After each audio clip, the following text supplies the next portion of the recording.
Olá pessoal, bom dia. Estava aqui olhando a configuração do Meet, deu uma mudada, uma melhorada. Agora a gente consegue ver praticamente todos vocês na mesma tela. E antigamente ficava meio suprimido isso. Que bacana, ó. Vamos lá então.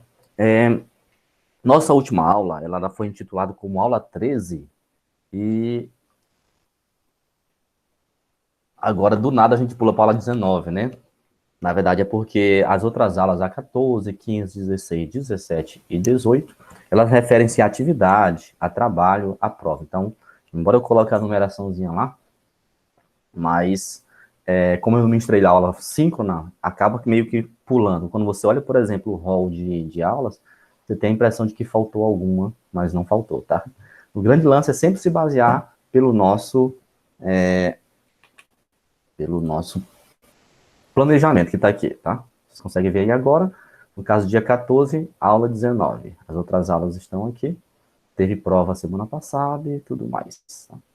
Corrigi as provas, mas não fechei a nota ainda, porque eu passei uma atividade para entregar na próxima quinta, que será a nossa última atividade do bimestre, e aí a gente consegue fechar a nota. Também não corrigi o trabalho ainda, mas eu creio que hoje, à tarde, eu consigo fazer isso. De acordo com o nosso cronograma aqui, ou o nosso planejamento, hoje, dia 14, é a nossa última aula do bimestre. Então, o bimestre, ele encerra hoje, o segundo bimestre, e a partir de amanhã, apesar de não ter aula minha, já é o terceiro bimestre, tá? Então, terminamos o segundo bimestre. Vamos para lá, para a aula de hoje. Vou colocar aqui do lado. E a nossa aula de hoje é uma continuação do capítulo 2. A Helene já está por aí? Eu acho que ela vinha entrando. Não sei se é... Deixa eu ver se a menina está aqui também. Estou aqui, professor. Beleza. Eu não consigo ver tua tela, não. Eu consigo. Estou esperando ela entrar aqui. Tudo bem. Pode ficar à vontade, Helene. Assim que ela chega, que ela entrar, você entra também. Vamos lá, então. E, Helene, nesse caso, como está gravando, não seria interessante, mesmo ela não estando, a gente se comportar como se ela estivesse? As gravações não ficam em testes. Tá. As aulas, interpretar a aula toda, mas no final da aula não ficam em testes. Entendi.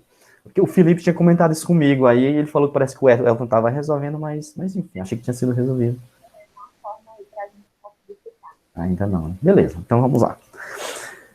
Então, sejam todos bem-vindos, galera, todos e todas. Ondas estacionárias em cordas vibrantes e ondas bidimensionais, tá? Novamente, a gente vai bater naquela ideia da corda, que é onda ainda unidimensional, e depois a gente vai entrar um pouquinho em ondas bidimensionais.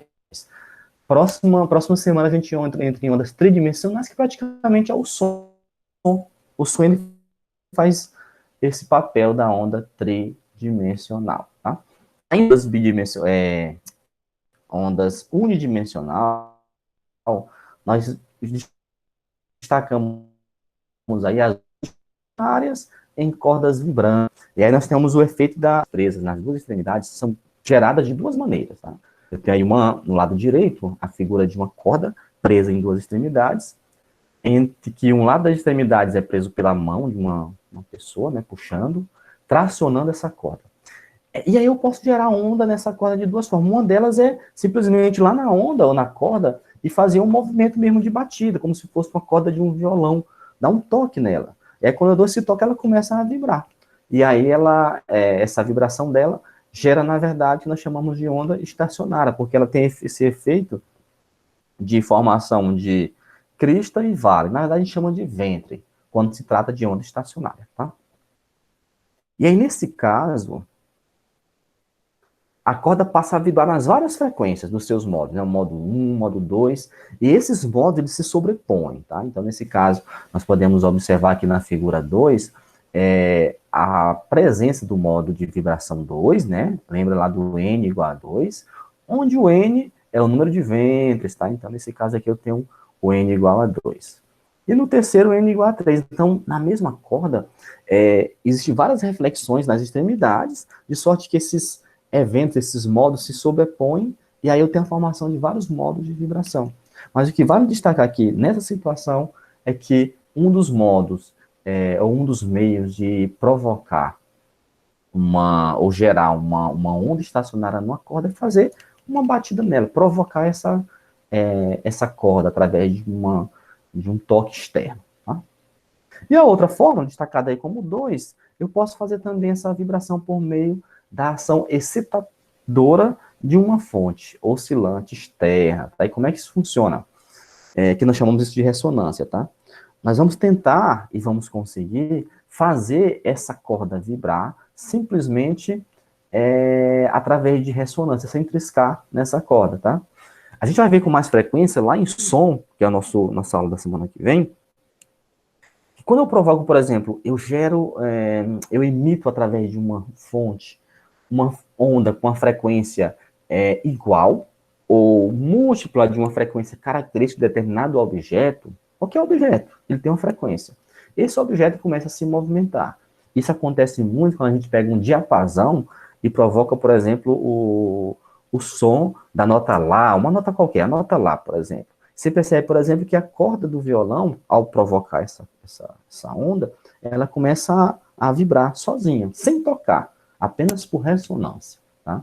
E aí a gente viu alguns desafios lá naqueles programas de domingo que tinha, hoje a gente não vê mais esses desafios também, que a pessoa emitia uma voz, uma nota musical, ou uma nota qualquer, ela percebia que essa nota tinha uma frequência característica de taças de cristais, de forma que ela começava a vibrar e quebrar, tá? Isso é por ressonância, ela está provocando a vibração de um outro objeto, simplesmente emitindo um som, uma onda com as mesmas características da característica inicial daquele objeto, tá?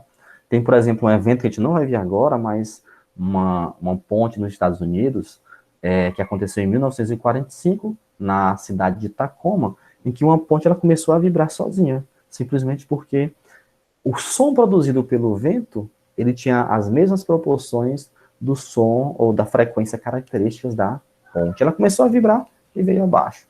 Acontece às vezes, isso acontecia muito comigo lá, minha mãe mora perto da CEDEL, né, quarto da CEDEL, e quando tinha show na CEDEL, geralmente tinha uma janela dos nossos quartos lá que começava a vibrar sozinha. Por quê? Porque o som emitido pelo o show lá na CEDEL, ele acabava que tendo alguns sons a mesma frequência da janela, ela começava a vibrar.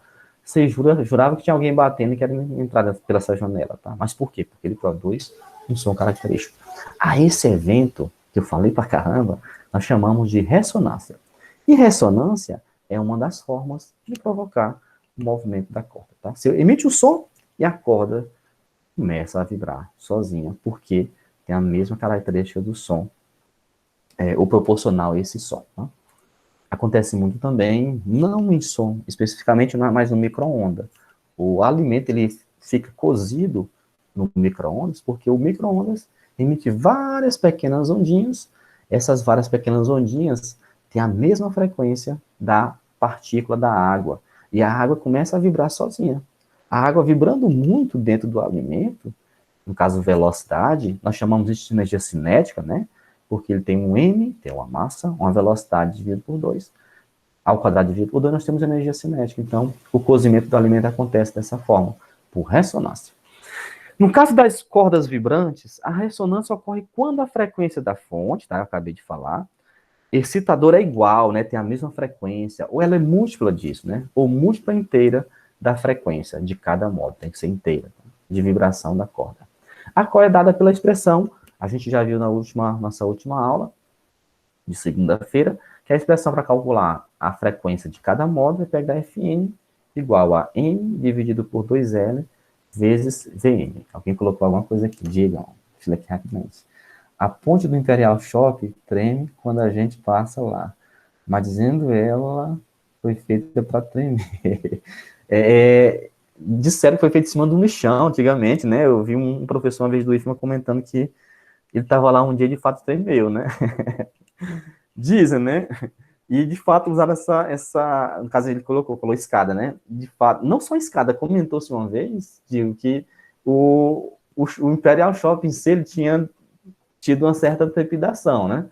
Não sei se é verdade, eu não estava nesse dia aí, mas tem um professor, colega meu do IFMA, que ele comentou. E aí você está comentando com relação à escada, né?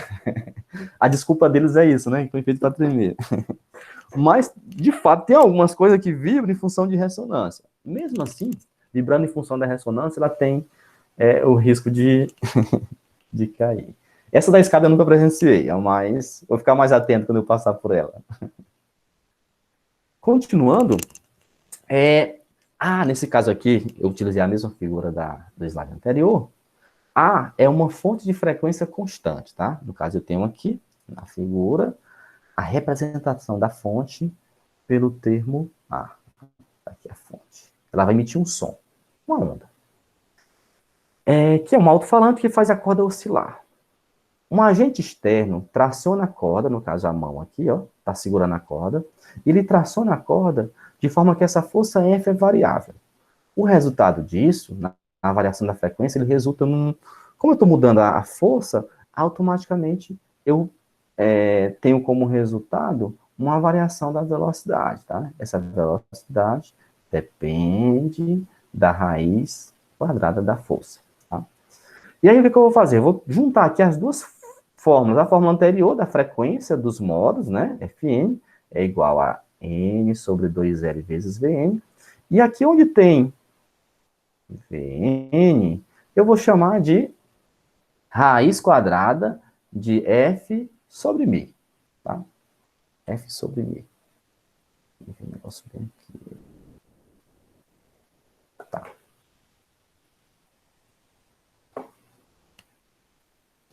Beleza, então quando eu faço isso, eu vou ter ó, Fn igual a n sobre 2L, repete vezes, quem é Vn, raiz quadrada de F sobre μ.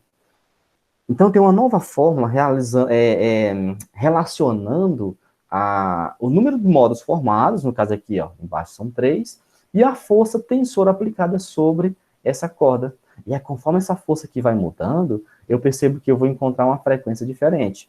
E aí, por exemplo, quando eu tenho uma corda e eu estou afinando o violão, eu tenho uma corda qualquer e eu faço um arroxo, eu acosto um pouquinho essa corda, na verdade, quando eu acosto essa corda do violão, eu estou alterando a força aplicada, porque eu estou fazendo um tracionamento maior. E aí, quando eu toco na cordinha lá específica, eu percebo que ela está afinada, porque ela produz um som conhecido de cada corda, né? Cada corda, no caso, vai ter uma função específica, tá? E produzir um som específico. E tem a ver com essa força de tração.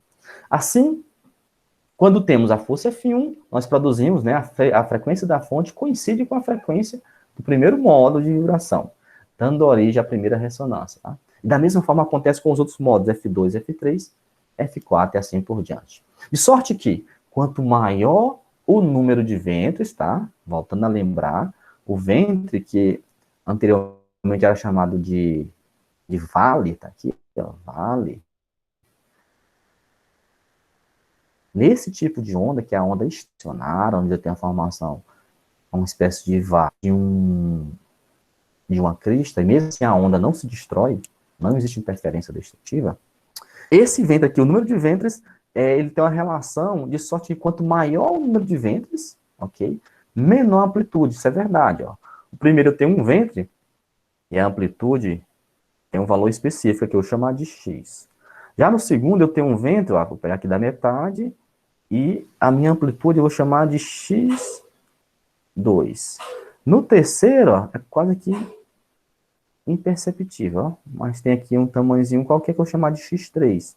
Então eu percebo que o valor de x, x2 e x3 são diferentes, de sorte que o x, só x, ele é maior do que o 2, e o 2 é maior que 3, tá? Por quê? Porque o número de ventres aumentou, quando ele aumenta, automaticamente a amplitude diminui. Agora sim, vamos entrar em ondas bidimensionais, tá? E o princípio de Huygens. Nesse caso, as ondas bidimensionais, elas têm um processo ou comportamento de forma similar às ondas unidimensionais, com algumas especificidades, tá? Além de todas as características das ondas unidimensionais, estudadas até aqui, as bidimensionais têm características específicas decorrentes de sua bidimensionalidade, tá? Como fonte de ondas planas e raios de propagação. Então, o que é a característica dela? É a fonte de ondas planas, tá? Que no caso aqui eu tenho uma fonte de onda plana, ó. aqui o F significa a minha fonte, onde essa fonte ela é, na verdade, uma reta vertical. E ela vai produzir ondas parecidas com elas, tá aqui, ó, em preto. Uma onda, todas as, chamo de onda, mas é frente de ondas, ou pulsos, né? Frente de ondas verticais. Então, o que é característico da onda bidimensional? São essas frentes de ondas planas, tá? E o raio, que é indicado pela setinha em amarelo, que agora eu pintei de vermelho, tá? Esses raios de propagação, que nesse caso são perpendiculares às frentes de ondas. Perpendicular significa formar 90 graus, tá? Então eu tenho uma fonte de ondas planas, e na segunda situação, aqui eu tenho novamente a fonte, eu tenho a fonte gerada a partir de um ponto. Esse ponto vai resultar em fontes circulares, tá? Então, tem aqui em preto, ó, fontes circulares, tá? Perceba novamente que eu tenho as fontes circulares, mas não deixa de ser uma frente de ondas planas, tá? Continua sendo uma frente de onda plana. Por quê? Porque, nesse caso, a figura que está sendo propagada é uma circunferência, tá? E nesse caso, a circunferência é plana, ou círculo, né? Preenchido. Então, apesar de mudar o formato, continua sendo plano, tá? Não é tridimensional, ok? Não tem profundidade. Então, eu percebo que as frentes de ondas continuam sendo planas e os raios de propagação existem nessas ondas também. Nesse caso aqui, sempre perpendicular a cada ponto da frente de onda, e dessa forma ele é radial. Radial significa que ele se propaga em várias direções em cima de uma superfície, tá? A superfície é plana, mas a direção que ele se propaga, aqui eu estou fazendo um desenho, tá? É em todas as direções, tá? Em cima dessa figura plana. Então, a característica dele vai ser o quê? Dessas ondas bidimensionais, é formação de frentes de ondas planas e raios de propagação. Ele vai ter raios de propagação. As características e propriedades ondulatórias relacionadas às ondas bidimensionais podem ser descritas pelo meio do princípio de Huygens. Tá? E o que diz o princípio de Huygens? Ele fala o seguinte, que cada ponto de uma frente de onda, tá? E aqui eu posso observar aqui embaixo, onde eu tenho uma frente de onda, que é essa linha plana, frente de onda, tá?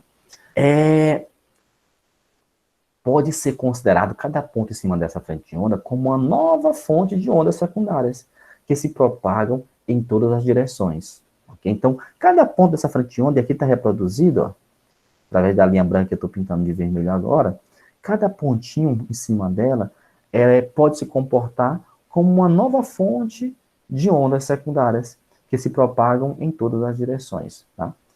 Em cada instante, a curva ou superfície que envolve a fronteira dessas ondas secundárias é a nova frente de onda. Isso é importante, que ele vai explicar lá na nossa próxima aula um fenômeno chamado difração, que é a capacidade da onda, e principalmente a onda sonora, transpor obstáculo. Imagine, por exemplo, um muro, uma pessoa do lado esquerdo do muro falando, e uma outra pessoa do outro lado do muro, lado direito, escutando essa pessoa, tá? E que nós percebemos que, mesmo tendo a barreira muro, a onda sonora consegue transpor essa barreira e chegar até a outra pessoa. E isso acontece porque cada ponto dessa frente de onda, no caso aqui ela é tridimensional, né? Eu vou colocar bidimensional. Imagina que é uma circunferência. Ao chegar no obstáculo, nesse ponto do obstáculo, ela gera uma nova frente de onda que funciona como fonte de onda secundária e alcançando o meu resultado, ou o meu destino, que vai ser a outra pessoa. E isso se explica pelo princípio de Huygens, que ele disse que cada ponto, novamente, de uma frente de onda, pode ser considerado uma nova fonte de onda secundária. Então, se cair no vestibular, na minha prova, o Enem da vida, por que eu consigo escutar do outro lado de um muro, sendo que tem uma barreira? Ou sendo mais científico, né? Por que essa onda consegue transpor esse obstáculo? Ela consegue transpor esse obstáculo pelo princípio de Huygens, que diz que cada ponto dessa onda se comporta como uma nova fonte de onda. Então, quando eu encontro um obstáculo, ali eu tenho uma geração de uma nova onda se propagando. Tá? Só para explicar melhor e para exemplificar a questão do que a gente falou, né? Em A, as frentes de ondas planas AB, tá aqui, ó, AB, dão origem a novas frentes de ondas planas, tá aqui na frente pontilhadinha, tá? E em B, as frentes de ondas circulares, tá aqui, a frente de onda circular, dão origem a novas frentes de ondas também circulares. Aqui eu tenho um pontilhadinho aqui, ó, a frente de onda circular. Tá? Essas ondas vão dar origem às ondas características iniciais delas. Se elas eram planas, transformam-se em ondas planas. Se eram circulares, transformam-se em ondas circulares. E elas se propagam ao longo do meio. Tá? Vamos entrar, então, em mais dois fenômenos da onda, que é a reflexão e a refração. Tá? E aí a nossa aula de hoje a gente consegue cumprir o objetivo. Nesse caso, inicialmente, reflexão. Nós já vimos que numa corda, a reflexão, ela se dá de duas formas, quando a fonte é fixa e quando a fonte é solta, né? Nesse caso, a gente não tem uma corda agora, um meio de propagação, tá? E nós temos uma onda bidimensional. E o que acontece com essa onda? As ondas bidimensionais, assim como as unidimensionais em cordas, elas se refletem. Isso é óbvio, né? Ao atingir qualquer obstáculo, ou se refletem e refratam quando mudam de meio de propagação. Tá? Nesse caso aí do nosso desenho, as frentes de ondas planas representadas por S, tá? Então vamos olhar aqui, ó. Eu tenho aqui a frente de onda plana. Só para deixar claro a questão de frente de onda, a frente de onda é tido como aquele ponto, aquela superfície, aquela figura que vai transpondo ou vai se propagando a onda. É o que aparece na frente dela. Daí o termo frente de onda, tá? Então, nesse caso, S é a frente de onda. Ela vai se propagando, ó. É azul, tá em azul, sempre de forma plana e representado por uma reta, nesse caso, tá?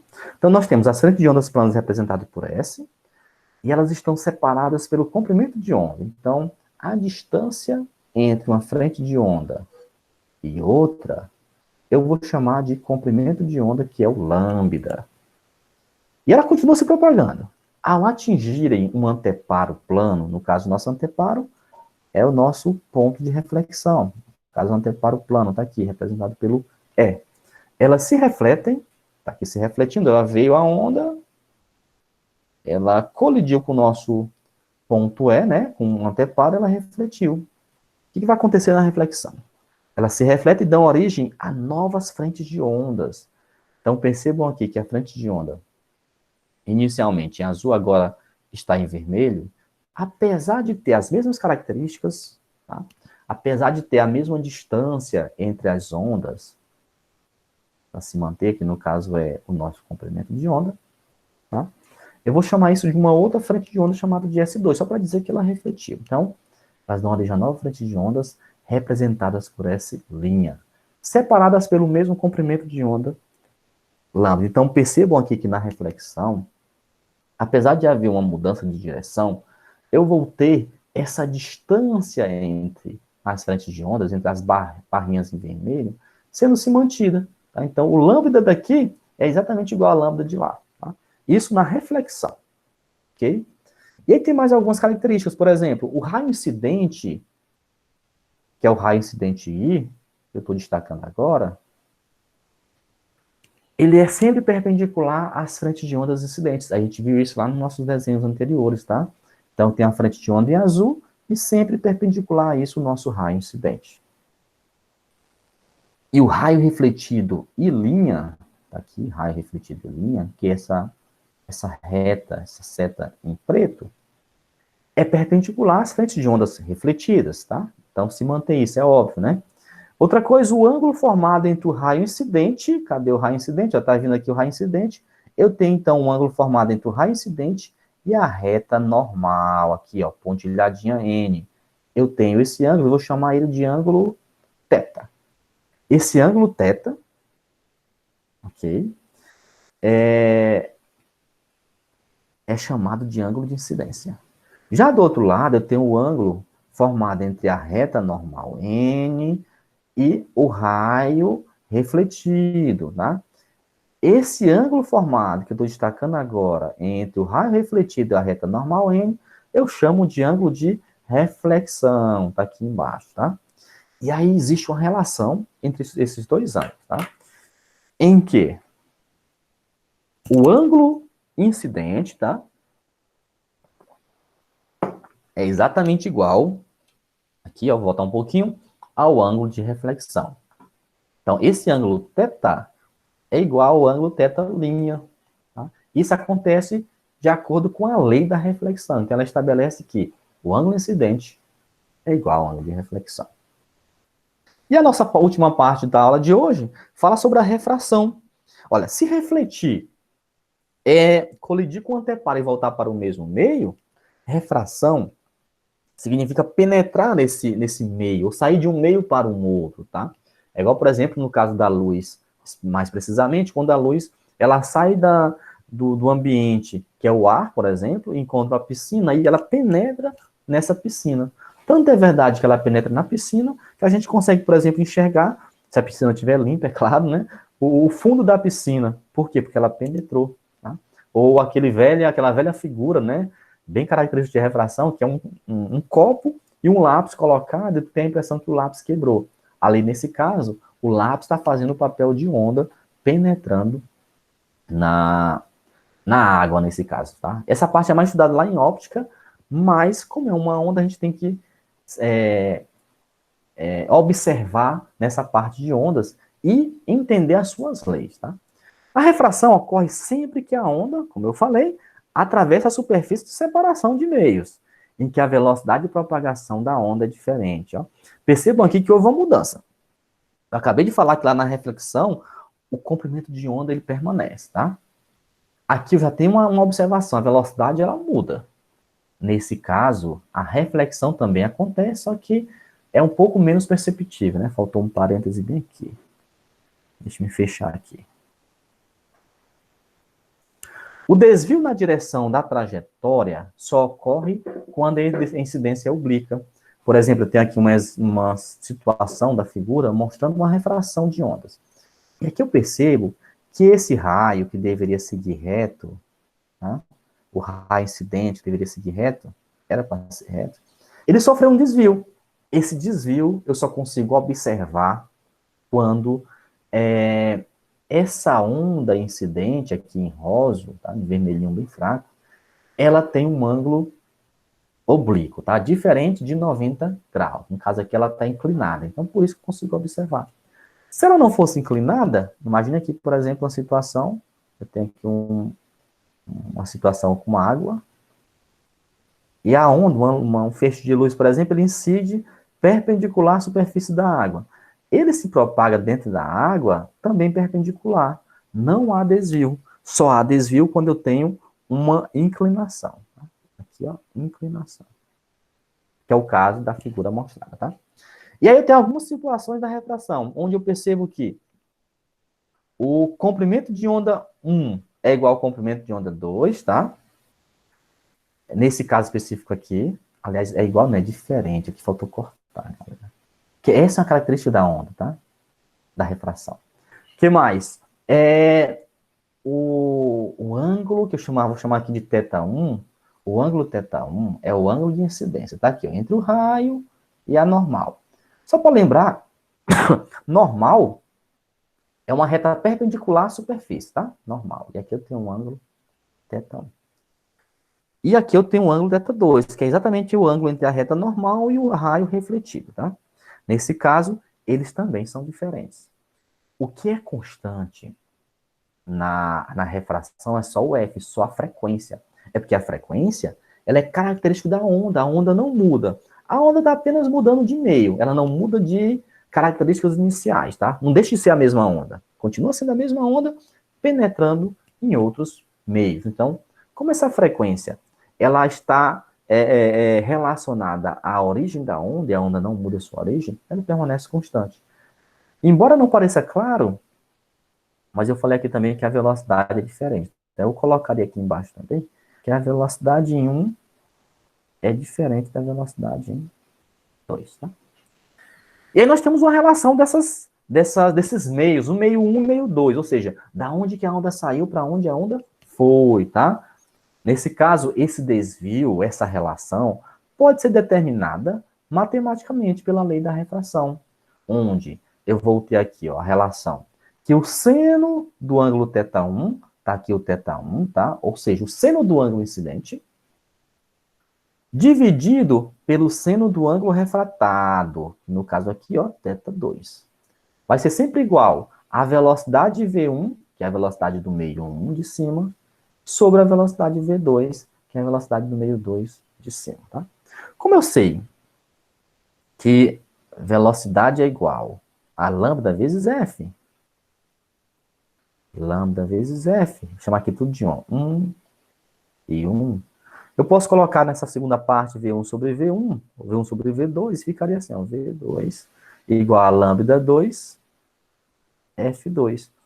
Como são iguais, estou cortando aqui o V, e a frequência, no caso, são iguais, eu vou cortar a frequência, ficando só lambda 1 sobre lambda 2, ou seja, eu posso estender essa relação do seno com o comprimento de onda, tá? Então fica a razão dos senos dos ângulos vai ser igual à razão das velocidades, assim como a razão dos senos dos ângulos será igual à razão dos comprimentos de onda. Então, essa formulazinha, ela vai servir para nós sempre trabalharmos quando se tratar de refração.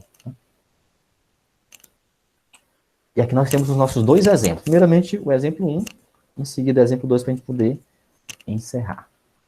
Vamos lá, então? O exemplo 1 que diz para nós aqui, ó. No sistema representado na figura, o fio pode vibrar entre duas extremidades. Aqui a figura, separadas pela distância L igual a 0,50. Então, eu tenho um tamanho de L. Eu vou colher os dados. L igual a 0,5 ou 0,50, que é a mesma coisa.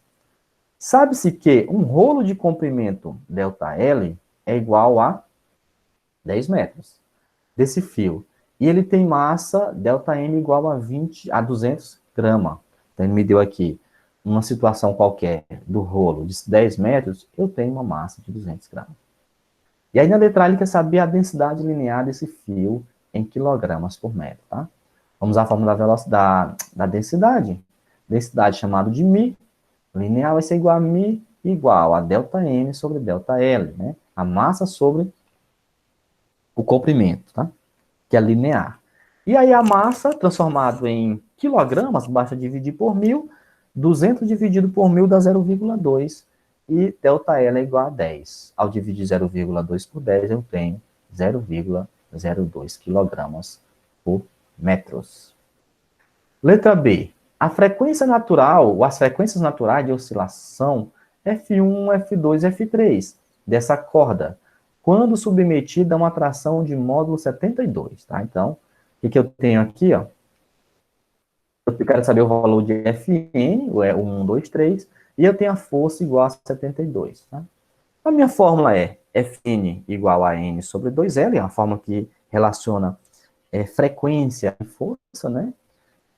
Vezes de F, que é a força aplicada, que nesse caso é 72, tá? F pela mão, sobre μ. O μ, no caso, é a densidade linear. Só substituir, não tem segredo. Primeiro, F1. Aonde tem N, eu vou chamar de 1. F1 é igual. Quem é o N? 1. Repete 2. Quem é o L? 0,5, está lá anotado, tá? Vezes raiz. Quem é o F? 72. E quem é o μ? 0,02. Isso será igual a, pega aqui, ó, 1 dividido, 2 vezes 0,5 é 1. 1 dividido por 1 é o próprio 1. 72 dividido por 0,02, ele é 3.600. 3.600, tirando a raiz dele, é igual a 60 Hz. Tá? Continuando agora o F2. Aqui eu já sei que vai dar 60, porque eu fiz em cima, ó, 60 vezes. Aí aqui agora, quem é o N? O N é 2, F2, aqui embaixo permanece a mesma coisa, 2 vezes 0,2. 2 vezes 0,2, 0,5, é igual a 1. 2 dividido por 1 é 2. Como aqui eu já sei que vai dar 60, porque está lá, fica 2 vezes 60, 120 Hz. Aí o F3 que ele quer, vou chamar o N de 3, embaixo permanece a mesma coisa. Ó. Então, 2 vezes 0,5 é 1, 3 dividido por 1 é 3. Como aqui eu já sei que vai dar 60, porque eu fiz lá em cima, 3 vezes 60, 180 Hz, tá? Letra B, já foi. Letra C. Atração na corda para que se produza nela uma onda estacionária de 3 ventos, tá? Então, eu vou querer o F3, né?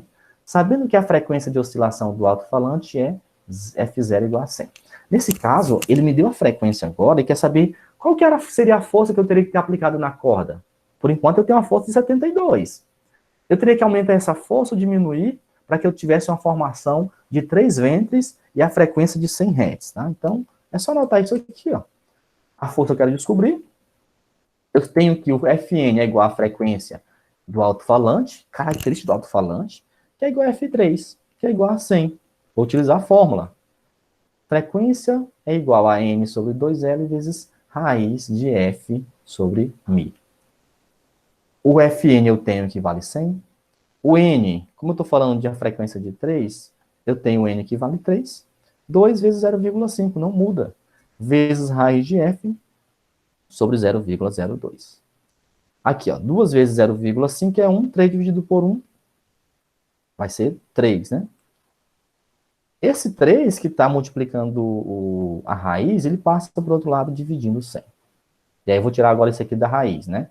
Lembrando que toda vez que for uma raiz, que é um índice lá, ele vai virar, na verdade, expoente, né? Então, o 2 que está aqui, que aqui tem o número 2, ele vai elevar o 100 ao quadrado e o 3 ao quadrado.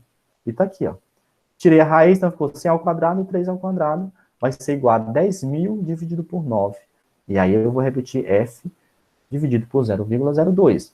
Isolando F, levando 0,02 para o outro lado da igualdade, eu vou ter F igual a 22,22 newtons. Ou seja, para que se forme 3 ventres com uma frequência de 100 Hz, eu preciso diminuir a minha força. Ela está 72, eu preciso diminuir ela para que ela produza os 3 ventres, tá? Se eu aumentar a força, eu vou diminuir a quantidade de ventres, tá? Ou mudar a frequência. Eu não quero mudar a frequência.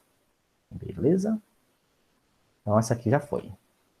E o exemplo 2, para a gente lembrar que tem algumas questões do ITA também que a gente consegue fazer e não são tão difíceis. Algumas não, a gente consegue fazer todas. Né? Essa é a nossa função, né? Fazer as questões do ITA com o assunto que nós estamos fazendo, ou trabalhando aqui agora, tá? E diz o seguinte para nós, ó.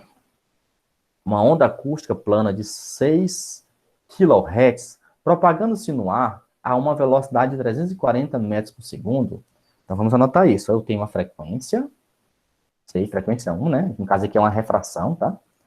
6 kHz, propagando-se no ar a uma velocidade de 340, então a velocidade dele é 340 metros por segundo, atinge uma película plana, com um ângulo de incidência de 60 graus. Então, eu tenho aqui o ângulo de incidência, que é o θ1, 60 graus.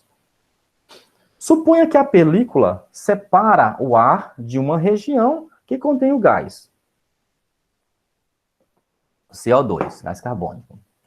No qual a velocidade de propagação do som é 280 metros por segundo. Então, a onda ela vai sair de um meio para o outro e vai diminuir a sua velocidade. Chama-se isso de refração, né? Calcule o valor aproximado do ângulo de refração e indique o valor da frequência do som no CO, tá? Então, vamos usar aquela relação dos senos e cossenos. Ó. Eu tenho a frequência em 2, que é 280. Eu quero saber qual que é o ângulo 2. Simbora, então. E também a frequência 2. Então, eu tenho que o seno do θ1, que é do ângulo de incidência, sobre o seno do ângulo de refração, é igual a V1 sobre V2. Sempre lembrando que o V1 é o primeiro meio e o V2 o segundo meio. E aqui eu tenho que o θ1 é igual a 60, já coloquei aqui, ó, seno de 60, sobre seno de θ2, que eu não sei. V1 é 340 e V2 280. Posso cortar aqui, ó, 0, fica 34 por 28, fica mais fácil. O seno de 60, eu vou utilizar arredondando 0,86, né, que é 0,86, aí vai para frente, né. O seno de θ2, não sei ainda. É igual a 34 dividido por 28, 1,21, tá? Vou isolar aqui o seno de θ. Vou levar o seno de θ para lá Seno de θ2 trazer o 1,21 para debaixo do 0,86. Ele divide, então, ó. Seno de θ2 é igual a 86, ou 0,86 dividido por 1,21. Dividindo, o seno de θ2 vai ser igual a 0,71. Mas não é isso que eu quero. Eu tenho o seno do ângulo. A pergunta é, qual que é agora o ângulo que eu vou ter que achar? Ou seja, quanto que vale esse ângulo? Ok? E aí tem uma forma de escrever isso que é, ó, eu tenho o seno e quero achar o ângulo. Como é que eu escrevo isso? Ó? O ângulo é igual. Como eu estou falando de seno, eu chamo isso aqui de seno inverso. Seno inverso de 0,71. Que é a mesma coisa de falar de arco seno, que eu coloquei aqui na frente. Ó. Que é a mesma coisa de arco seno de 71, ou 0,71. Como é que eu resolvo isso? Tá? Eu vou resolver isso tirando o seno inverso de 0,71. Deixa eu ver bem se eu consigo compartilhar a calculadora.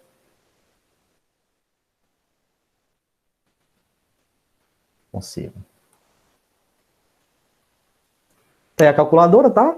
Aí como é que eu resolvo isso? Eu tenho o 0,71. Basta eu colocar 0,71, tá? Na calculadora. Eu falei isso na hora de usar na prova, você tem que saber disso, tá? E aqui eu tenho o seno, mas cadê o seno inverso? É só vocês irem aqui, ó, no inverso, que chamam de segunda função também. Geralmente, algumas calculadoras físicas, tu usa o shift. Nesse caso aqui da nossa do computador, é inverso, de inverso. Você vai pegar o inverso das funções. Percebam que aqui é seno. Ó. Quando você coloca inverso, eu tenho seno menos 1, que é o seno inverso. Basta clicar em cima dele.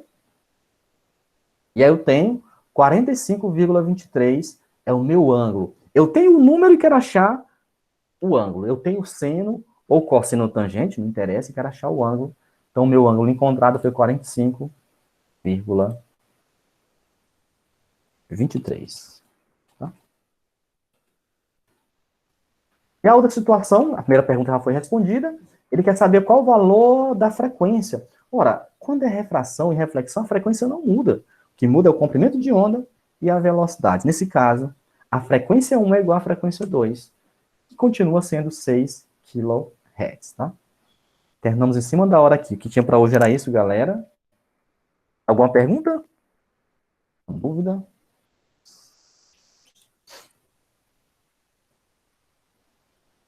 Se não, fazer a chamada rapidinho, então. A gente continuar. Ou liberar, na verdade.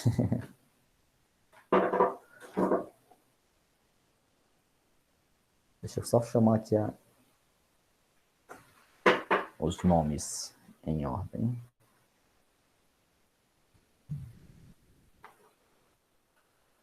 Vamos lá. Antônio, tá por aí? Antônio. Oi, professor, bom dia. Bom dia, Antônio. Já coloquei já aqui, Antônio. Obrigadão pela presença. Pode sair. De nada, professor. Tchau. Tchau, tchau. Ana Paula. Olá, professor, bom dia, presente. Eu tinha pulado a Ana Paula. Ana Paula. Sim, percebi, mas tá tudo Deu bem. certo agora. Pode sair, Ana Paula. Beleza. Por aí, Ariane. Bom dia, professor. Presente. Bom dia. Beleza. Anotei aqui já, Ariane. Pode sair. Diego Melo. Opa, Tchau.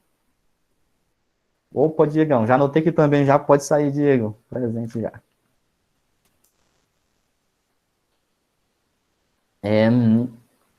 Como a Ana não veio, né, Helene? Você tá liberada também, viu, Helene? Pode sair.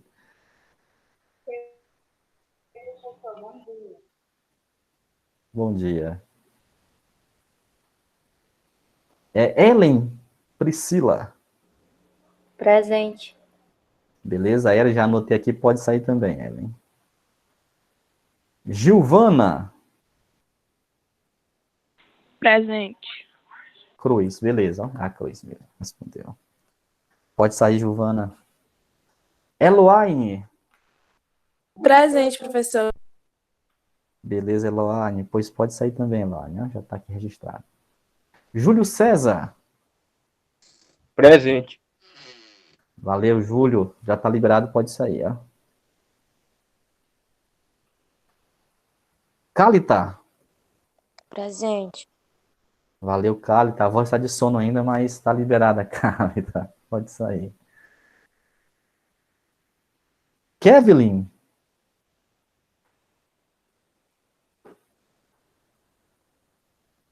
Presente, professor.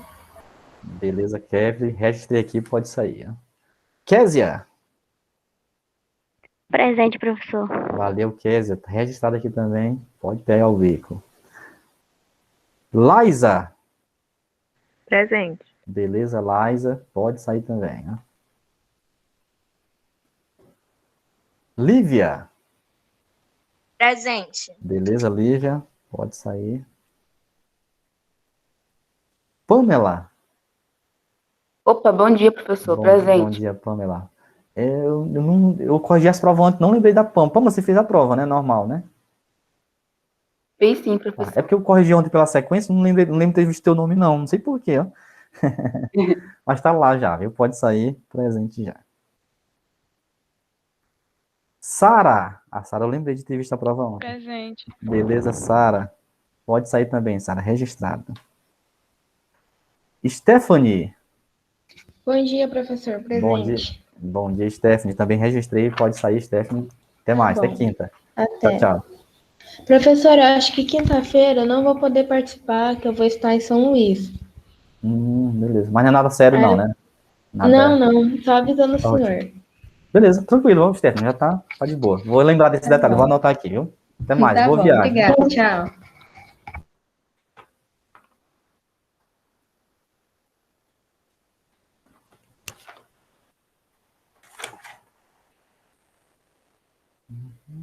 A gravação.